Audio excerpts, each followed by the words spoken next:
La bête noire, chapitre 2. Sylvie Okeke continuait de grossir. À environ 25 ans, on pouvait la considérer sans se tromper comme une obèse. La différence entre sa taille et son poids était importante. Elle ne se gênait pas du tout de porter ce poids. Elle se moquait des filles bien proportionnées. Elles seront les premières victimes en cas d'épidémie. Ses lieux favoris restaient les glaciers et les hamburgers. À force de la voir et de la regarder, ses copines ne faisaient plus attention à son poids et ne lui demandaient plus d'éviter les aliments très caloriques. Pas du tout belle, on ne pouvait dire qu'elle était laide malgré un front bombé, des oreilles détachées et un nez gros, très gros. Sylvie Okeke était d'un grand charme grâce à de ses plaisanteries souvent grivoises et de son rire contagieux. Elle ne cessait de rire du matin au soir. Chez elle, tout concourait au rire. Elle se disait belle du fait de son rire. Le meilleur secret de la beauté, disait-elle, est le rire. Après des études en France et en Suisse, elle revint au pays. Jamais une élève ne fut aussi médiocre. Elle continuait dans une école de couture. Ses parents, comme de nombreux autres, croient assez facilement que les enfants qui ne réussissent pas dans les études classiques sont aptes pour des cours de couture, de coiffure ou d'esthétique. La couture demande un sens de créativité qui n'est pas à la portée de n'importe quel individu, à moins de confondre ce noble métier avec la profession de tailleur. Sylvie était encore en deuxième année après 3 ans. Elle venait rarement au cours, préférant se rendre dans les hamburgers et les glaciers. Elle arrivait à l'institut de couture, assise dans une belle voiture. Avant d'en descendre, elle donnait son programme au chauffeur, mis entièrement à sa disposition. Toute une cour qu'elle entretenait l'attendait. Selon le cours ou le professeur, elle décidait d'entrer en classe ou faire l'école buissonnière. Elle prenait un taxi, accompagnée de 3 ou 4 autres élèves désireux de partager son argent et ses passions. Ils pouvaient passer des heures à manger et à boire. Chacun d'eux avait un profond respect pour cette fille à papa. Sylvie Okeke était la fille unique de la deuxième personnalité du gouvernement et sans doute le plus influent. Ses parents lui donnaient une très grande liberté et beaucoup d'argent.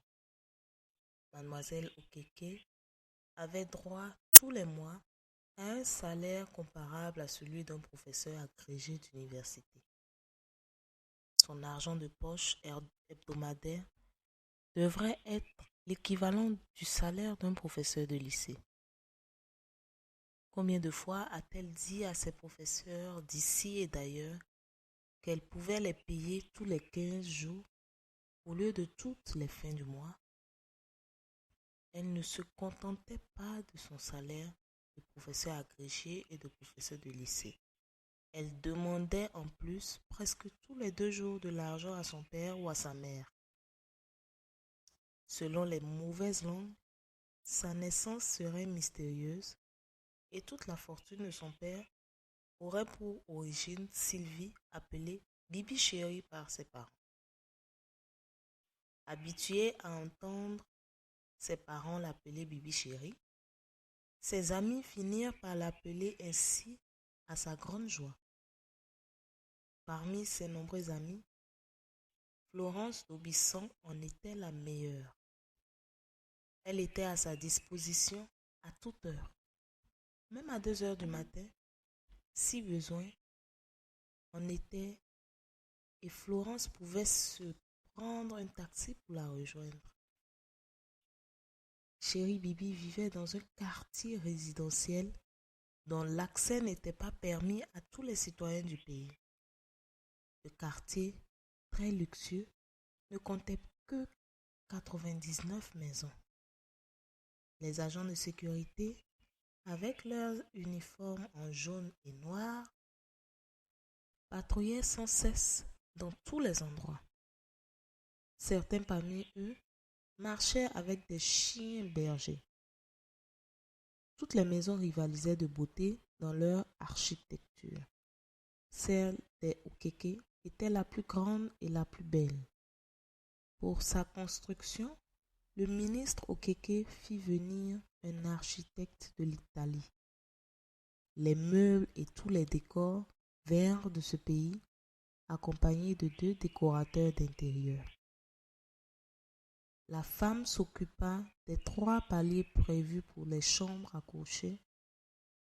Le père, la mère et la fille disposaient chacun d'un palier qui comprenait 7 pièces, des bureaux et des chambres dont une très grande servait de chambre à coucher. Le deuxième décorateur d'intérieur, un homme, prit en charge le premier étage et tout le rez-de-chaussée. Florence venait d'un quartier populaire. Son père était un chauffeur dans l'administration. Elle était le 3e enfant d'une famille qui en comptait 9. Jouer l'assistante de Chérie Bibi lui procurait vivres, habits et argent.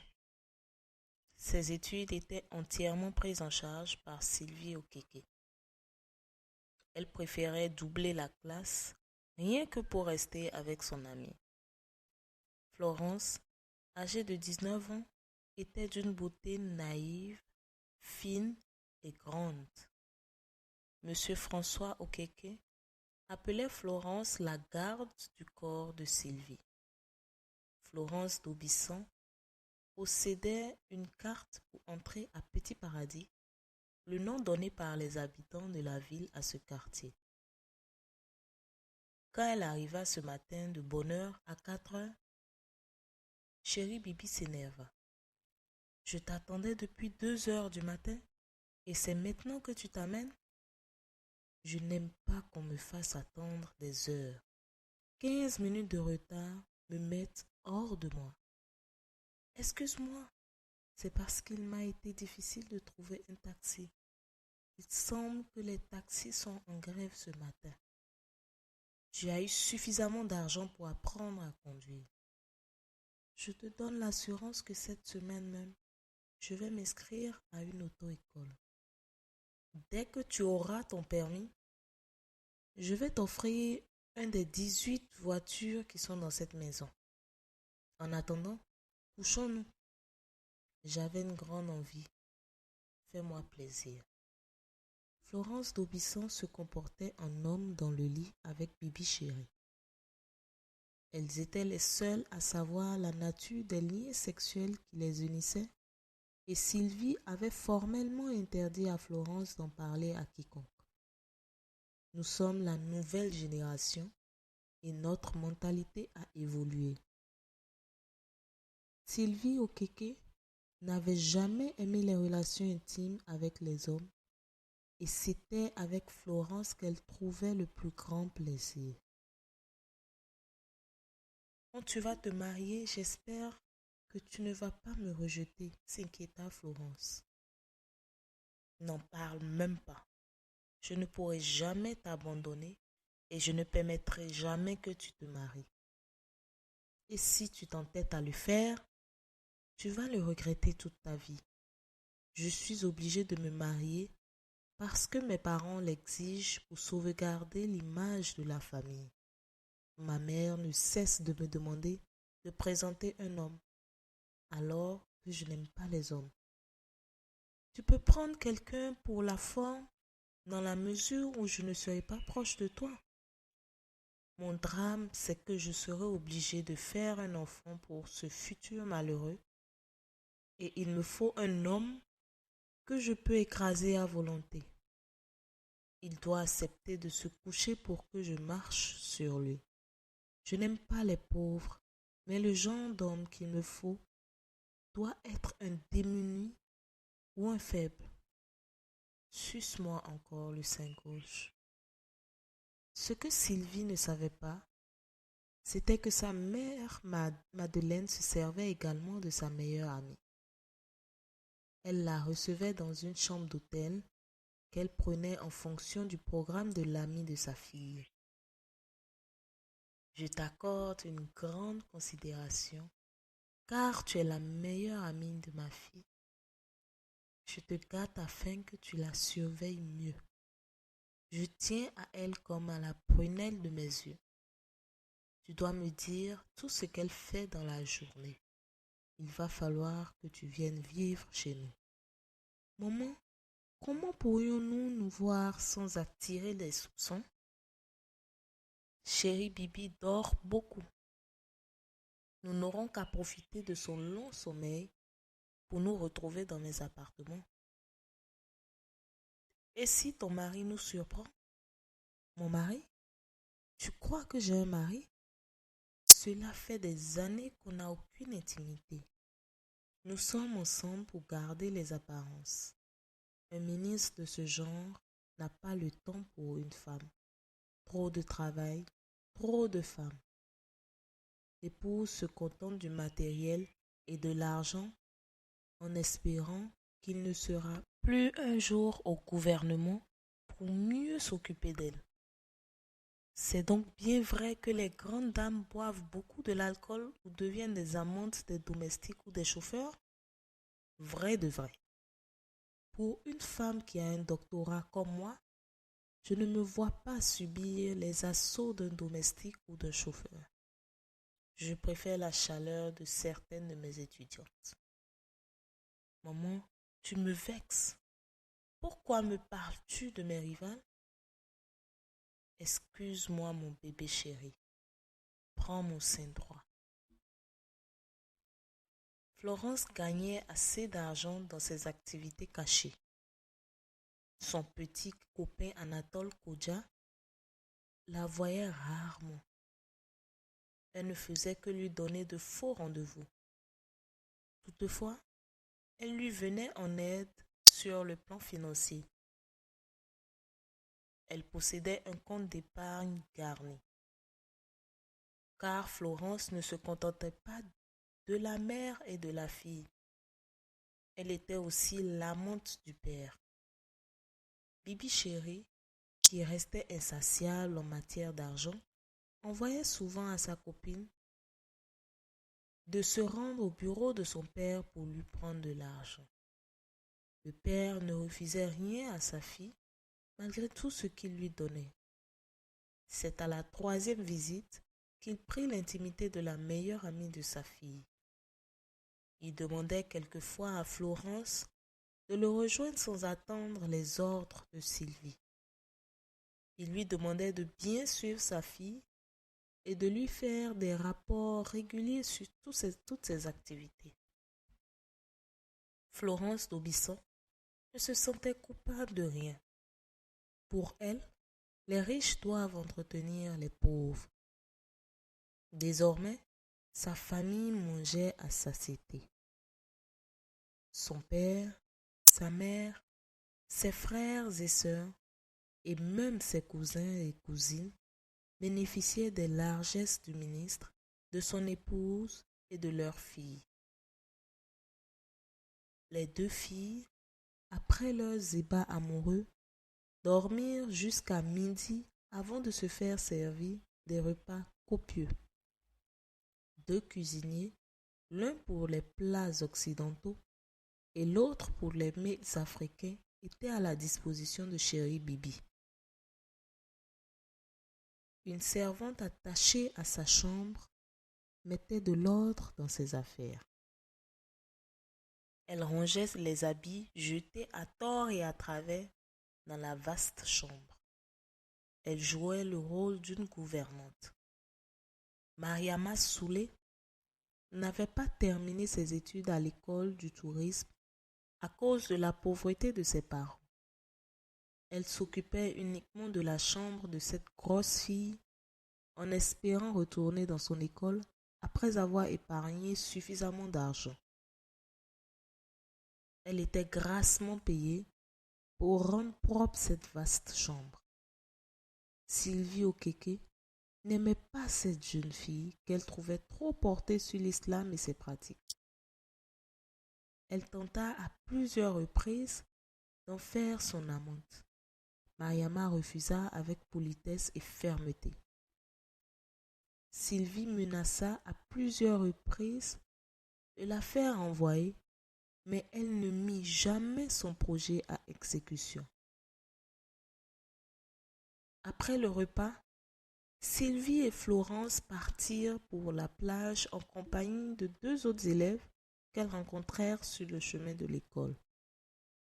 Non loin de la piscine municipale, 3 policiers arrêtèrent leur voiture pour un contrôle de routine. « Ouvrez le coffre arrière de la voiture, s'il vous plaît, » fit l'un des agents. « Cela ne nous plaît pas, » dit Sylvie avec dédain. « Et pourquoi pas ?» s'énerva l'un des agents. « Parce que je refuse tout simplement. » « C'est ce que nous verrons, » ajouta le troisième qui se dressa devant la voiture. Sylvie descendit de la voiture et traita les policiers de malheureux avant d'appeler quelqu'un de son portable. En moins de 3 minutes, 3 voitures de police avec sirène arrivèrent sur les lieux. 9 policiers de police, dont 2 hauts gradés, en descendirent et commencèrent à battre les 3 agents avant de les faire monter dans un cargo qui les suivait. « Excusez-nous, mademoiselle la fille du ministre, » dit le plus gradé. « Je les veux en prison pour un minimum de 15 jours, » ordonna Sylvie. « Votre volonté sera accomplie. J'exige qu'on exécute mes ordres. Dans 10 jours, je passerai voir s'ils sont effectivement en prison et que leur salaire soit suspendu pendant 3 mois. Soyez rassurés, la sanction sera plus lourde que vous n'exigez. Ce sont des agents qui sont à la solde de l'opposition. Leur rôle consiste à fragiliser le régime afin de faciliter la tâche de nos ennemis. Dès mon retour de la plage, je passerai vous récompenser en vous envoyant mon chauffeur. » Les 2 élèves, 2 grands garçons, applaudirent à tout rompre leurs camarades de classe. À la plage, ils se baignèrent à loisir avant de demander à des femmes qui vendaient des poissons de leur embraiser une quinzaine. Chers amis, dans 2 semaines, c'est-à-dire le 28 mars, je fête mon anniversaire et je voudrais une grande fête. Je vous désigne comme les organisateurs principaux. Florence sera la présidente du comité d'organisation. Désignez d'autres élèves de la classe pour faire partie de ce comité qui doit comprendre 28 personnes. Ne lésinez pas sur les moyens. Votre budget sera le mien et c'est possible même que je le double. L'anniversaire va-t-il se passer à Petit Paradis ? Demanda Florence. Pas question. Il nous faut plutôt un gymnase. Je prévois 1000 invités. Pas d'adultes, rien que des jeunes. Dans ce cas, on va inviter de nombreux artistes pour se produire. Vous pouvez même en inviter de l'étranger, mais surtout pas de playback. Je déteste que les artistes se produisent de cette manière. Après le bain et en attendant les poissons, qui peut deviner ce que nous allons faire maintenant? J'attends de vous la bonne idée. Nous allons boire maintenant des noix de coco, répondit l'un des garçons. Tu es bête, Antoine. Raphaël, que dis-tu? Nous allons vous masser, Florence et toi. J'espère que vous avez prévu des crèmes de massage. Tu as une petite intelligence. Tu n'es pas loin de la vérité, mais c'est autre chose.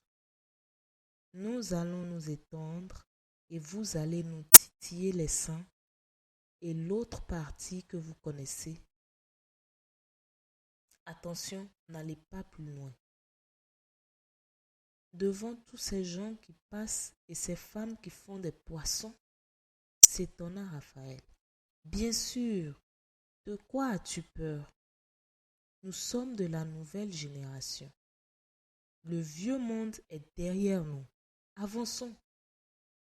Venez, Florence, couche-toi sur le dos pour Antoine. Raphaël au boulot. Le repas fut copieux. Le chauffeur qui attendait à une 50aine de mètres de la plage ne bénéficia d'aucun poisson. Ils remontèrent tous dans la voiture en tenue de plage. Les deux garçons furent descendus devant l'école. Aucun élève n'était encore dans les classes. Seul le professeur de la coupe venait de leur montrer dans sa voiture. Les deux élèves remercièrent le ciel de cette aventure qui leur permit de se voir riches pour une trentaine de jours et dire que nous serons dans le comité d'organisation de son anniversaire. Raphaël, Dieu est bon et grand. Qui sait si elle ne va pas te demander en mariage? Même si elle me propose des milliards, je vais refuser de l'épouser. Pour quelle raison? Elle est très vilaine. La beauté n'a aucune importance. Ce sont les intérêts qu'on tire d'un mariage qui comptent. Tu auras tout le temps pour mener une double vie. Je ne me vois pas dans une autre union que celle que j'aurai avec Christine. Christine, que peut-elle t'apporter? La fille d'un maçon? Vous aurez toujours des fins de mois difficiles. La nouvelle tendance n'est plus d'épouser des filles de pauvres. Ce n'est pas nous qui avons tué Jésus-Christ pour souffrir toute notre vie. Les enfants de riches sont capricieux, instables et infidèles. Je préfère épouser la fille d'un pauvre. Pourquoi ne tenteras-tu pas ta chance? Je crois que tu n'as pas tort de me conseiller la voie de la sagesse. Moi, j'ai horreur de souffrir. Avec une épouse comme chérie Bibi, c'est mon paradis assuré. En plus, tu vivras à Petit Paradis. Je ne te le fais pas dire. La vie est belle. Anatole Kodja était médecin, mais sans emploi. 2 ans après sa soutenance, il restait au chômage. Il venait d'échouer pour la seconde fois au concours d'intégration de la fonction publique. Le pays manquait cruellement de médecins, mais l'État n'avait pas les moyens de les recruter. Anatole vouait une haine à l'État et au gouvernement. Il se croyait maudit et en voulait à toute la terre. Major de sa promotion, il regardait impuissant les plus médiocres de sa promotion passer avec succès au concours d'intégration ou ouvrir leur clinique sans aucune expérience. Leur seul mérite, leurs parents, leur famille ou des amis de leur relation avaient de l'argent ou de l'influence. Son père, un garagiste, ne pouvait pas débourser des sommes demandées pour faire passer son fils au concours, encore moins lui ouvrir une clinique. Depuis sa 2e année en médecine, il jouissait d'une bonne réputation à la faculté de médecine grâce à ses brillantes notes. C'était l'une des stars de la faculté, adulée et adorée par les hommes et les femmes. On lui prêtait des harems, comme la plupart des étudiants en médecine ou des médecins très attractifs aux yeux des femmes, à l'instar des banquiers. Des mariages heureux s'annonçaient pour lui. Des étudiantes en médecine dont les parents étaient riches aimaient Anatole. Depuis son premier échec, toutes l'abandonnèrent. C'est avec le cœur meurtri qu'il rencontra Florence, élève couturière, dans un autobus. Ils s'attirèrent aussitôt et décidèrent de ne plus se quitter. Le médecin en chômage ne voulait plus d'une femme au grand niveau intellectuel. Cette future couturière, et de surcroît jeune, faisait son affaire. Elle avait une grande admiration pour lui et l'encourageait à persévérer dans l'effort. Après plusieurs jours de silence, elle vint rencontrer Anatole chez Fédy. Ce dernier avait longuement insisté pour amener son ami à venir habiter chez lui. J'espère que la bonne ne va pas dormir dans la même chambre que toi. Telle était sa première phrase dès qu'elle vit le baluchon de la servante. Elle va dormir dans la petite salle à manger.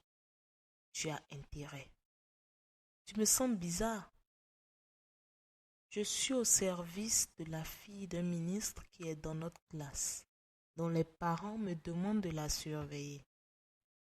Elle joue avec l'argent, tellement les billets ne finissent pas dans sa main. J'espère qu'elle t'en donne. Je peux dire aujourd'hui que je suis une fille riche. Même ses parents me couvrent d'argent, de bijoux et d'habits. Je suis gâtée ainsi que ma famille. J'accepte beaucoup de choses de leur part, rien que pour toi. Au prochain concours d'intégration, tu passeras sans problème. Que veux-tu dire par j'accepte beaucoup de choses de leur part rien que pour toi? Souvent, dans la vie, il ne faut pas essayer de tout comprendre. Je t'aime et c'est l'essentiel. Il me reste encore une année scolaire pour terminer ma formation. J'ai déjà les moyens pour m'installer. De ton côté, tu seras médecin dans un hôpital au moment de ma sortie. Nous n'aurons plus alors qu'à nous marier. Gare au premier qui va trahir. Gare à la première qui partira sous d'autres cieux pour se marier. Le lendemain, la consternation était totale dans le pays. Les locaux du quotidien L'Éclair étaient partis en fumée. Aucun objet était visible. Tout était en cendres. Ce journal de l'opposition était très critique envers toutes les dérives du pouvoir. Selon des rescapés, car 2 hommes périrent, l'incendie a commencé à 2 heures du matin, au moment où les premiers tirages sortaient des rotatives. Dans le numéro qui devait paraître, figurait l'information relative à l'incident entre Chéri Bibi et les policiers, avec des détails que ne pouvaient que donner des personnes présentes. Il était difficile d'affirmer que l'incendie du journal avait un rapport avec l'affaire Chéri Bibi, la fille du ministre. Fédy et ses élèves passèrent les 2 heures de cours à parler de cet incendie. La classe était divisée entre ceux qui étaient pour cet acte criminel et ceux qui en étaient contre.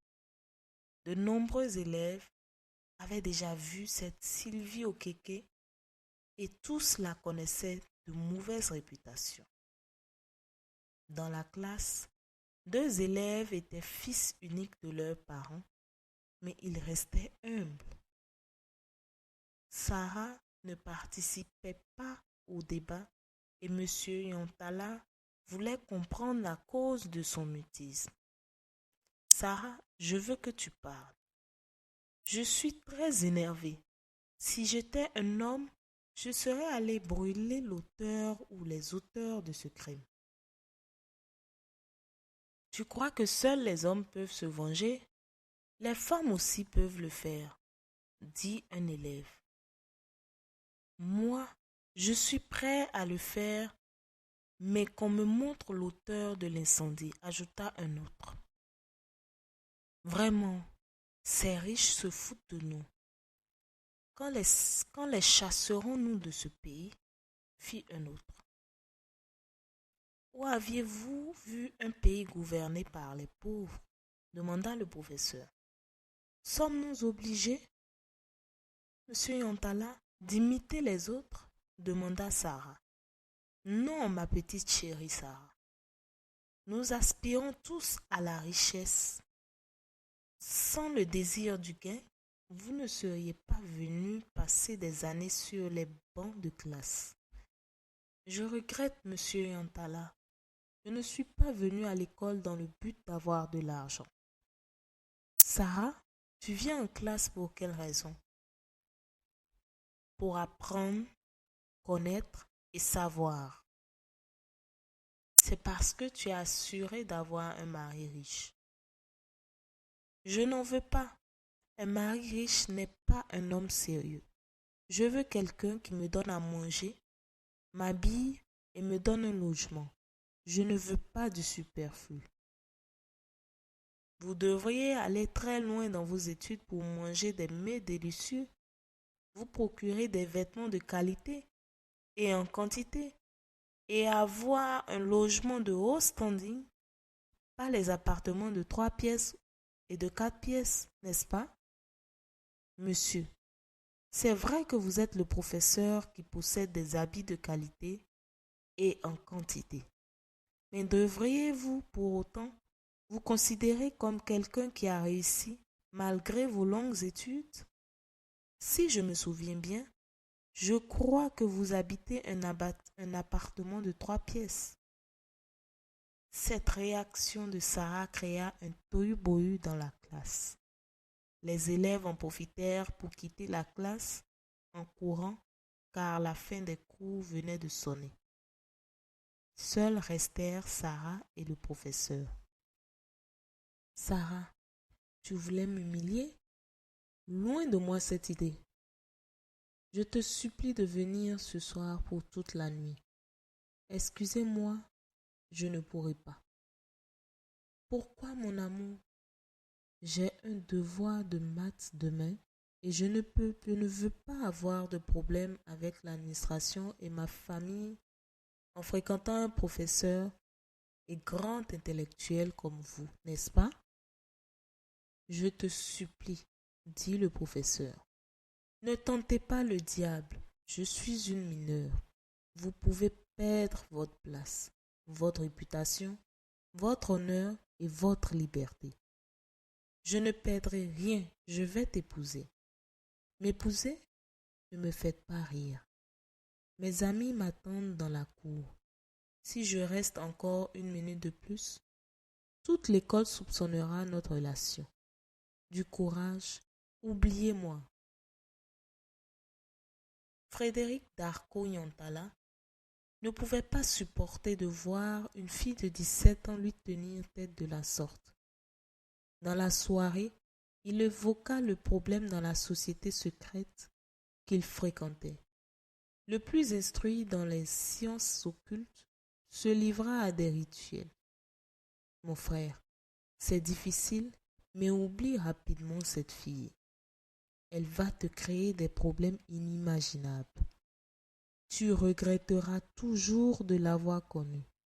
Notre maître nous donne la possibilité de voir venir de loin les événements favorables ou défavorables. Tu peux toi-même faire une méditation cette nuit et tu comprendras. Cette nuit, avant de dormir, reste silencieux 3 heures durant, sans parler à personne, et demande à la puissance divine de te faire une révélation sur cette fille. Tu seras édifié par le résultat. Le seul ennemi de l'homme qui cherche la puissance est le bruit. notre vie moderne est régie sous l'emprise du bruit. Et le plus destructeur est le bruit de la télé.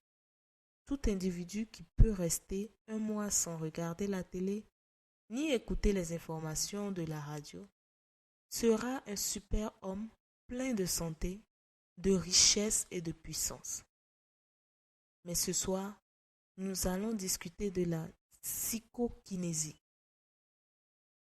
Cela consiste à envoyer une bénédiction à tout ce qu'on touche. Quand on porte sa chemise, le matin avant de sortir, il faut la bénir. Dire simplement, je te bénis chemise. Que le fait de te porter me purifie et m'envoie les grâces de Dieu. Le plus intéressant pour les membres de la lumière blanche consistait à étudier la technique du portefeuille. Quand il est prêt de se vider, il suffit de le prendre entre les doigts et de le bénir tout en demandant à la puissance divine de le remplir. Les membres se quittèrent après 3 études ésotériques. En fixant la date de la prochaine réunion dans un mois, le chef rappelait aux uns et aux autres, comme après chaque réunion, de garder la confidentialité de ce qu'ils ont appris. Ils pouvaient recruter des amis de confiance qui seraient soumis à des tests avant leur entrée officielle dans le groupe. N'oubliez pas vos cotisations à la prochaine rencontre. Yantala n'était pas convaincu des propos du chef concernant Sarah.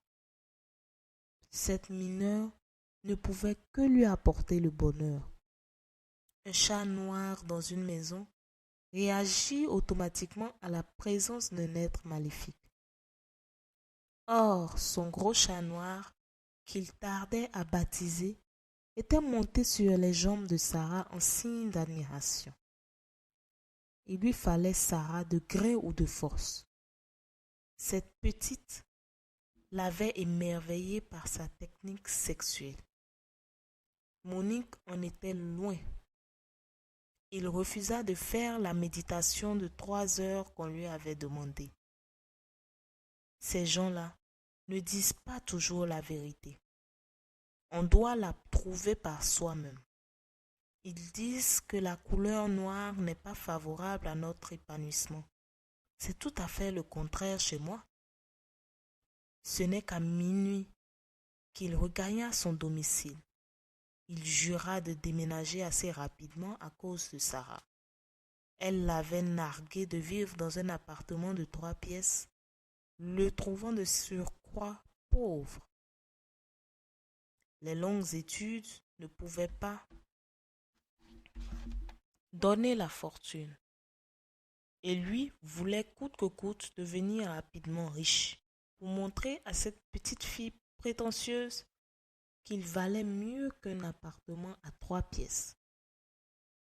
Anatole lui fit le débriefing de la journée. J'ai été encore dans l'infirmerie de mon ami Gaspard pour faire des consultations et il m'a donné comme d'habitude des pièces d'argent pour acheter mes cigarettes, comme si je fumais. Tu t'imagines un major de promotion en médecine travailler sous des ordres d'un infirmier? On aura tout vu dans ce pays. Toi, tu cherches à entrer dans cette foutue fonction publique, alors que moi, je cherche à en sortir. Ce n'est plus possible de continuer cette vie de misère. Étonnant, tu parles de vie de misère à quelqu'un qui attend son premier emploi et ne sait pas s'il l'aura un jour. Je fonde plus d'espoir sur ce régime. Ce soir, encore au journal télévisé, leur chef a continué de nous faire des promesses. Comme si les promesses nourrissaient les gens affamés. La politique, c'est comme l'amour. Il faut faire des promesses, rien que des promesses. Le peuple, malgré les promesses des dirigeants qui passent et repassent, continue de croire, même s'il ne voit rien venir. L'amour se nourrit des promesses. Ma petite couturière est passée me voir. Elle m'a fait des promesses. Je n'y crois pas. Ce n'est qu'à 2 heures du matin qu'il trouva le sommeil après la lecture de certains ouvrages. Ces lectures étaient essentiellement ésotériques, en dehors des livres pour les cours. Il ne lisait pas de romans. Sylvie Kéké lisait beaucoup. C'était son passe-temps favori.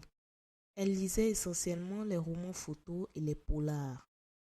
Mais la lecture qui avait ses faveurs et qu'elle dissimulait quand elle savait que sa mère viendrait dans sa chambre étaient les magazines érotiques.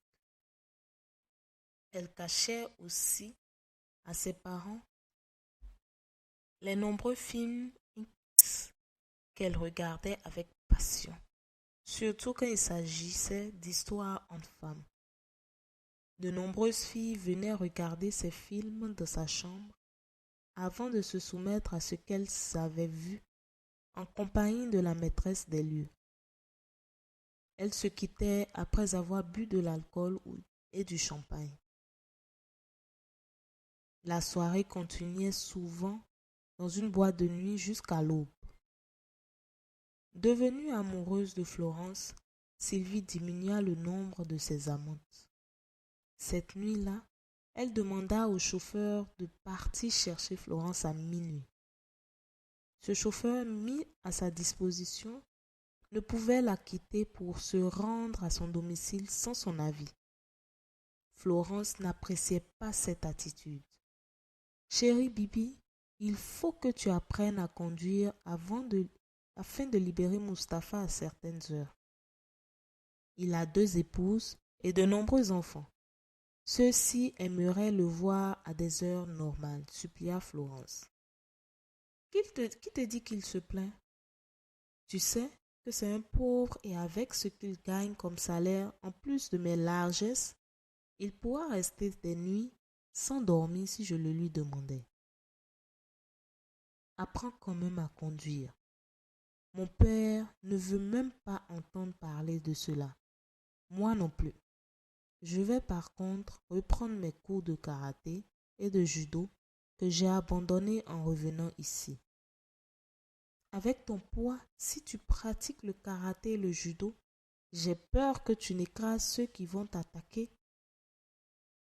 En Europe, j'ai beaucoup frappé. Ceux qui me taxaient de négresse et ceux qui se moquaient de ma forme, j'étais la personne la plus connue de la balle. Balle? C'est en Suisse. C'est là-bas que ma tutrice m'a permis de comprendre que l'homme n'est pas indispensable dans notre vie et qu'il est même nuisible à notre épanouissement. Dis-moi sincèrement, depuis nos relations, es-tu satisfaite en tenant compte de tes expériences avec les hommes? Je n'ai eu que 3 hommes dans ma vie. Le premier est passé comme une étoile filante. Le second a été pris en flagrant délit de mensonge au bout de 2 mois. Et le troisième que je fréquente depuis 6 mois me voit difficilement. Tu es plus délicieuse pour moi. Parfait, parfait mon amour. Caresse mes cheveux. Non ma poule, la cuisse d'abord.